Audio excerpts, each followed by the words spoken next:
नमस्कार. तर पुन्हा एकदा स्वागत तुमचं माझ्या एका नवीन व्हिडिओमध्ये. तर आज बनवली बघा मस्त अशी ही डांगराची भाजी. कोणी याला डांगर म्हणतं तर कोणी म्हणतं काशीफळ.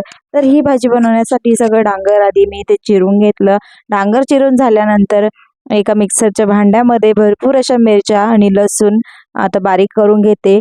आणि हे मिरच्या लसूण बारीक करून झालं की लगेच आपण भाजीच्या फोडणीची तयारी करूया. तर भाजीच्या फोडणीसाठी इथे मी कढई तापायला ठेवली गॅसवर. या भाजीसाठी जास्त काही तयारी लागत नाही, झटपट बनवून तयार होते.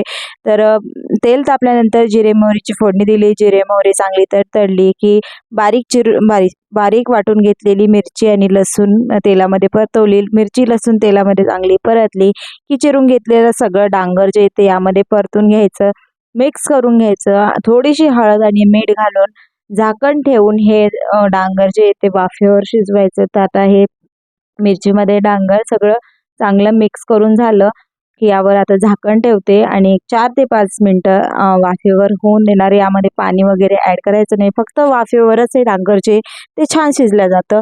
तर आता झाकण काढून परत एकदा हलवून घ्यायचं आणि परत एक 4 ते 5 मिनटं याची वाफ काढून घ्यायची. तर आता मस्त हे माझं डांगर शिजलं होतं बघा.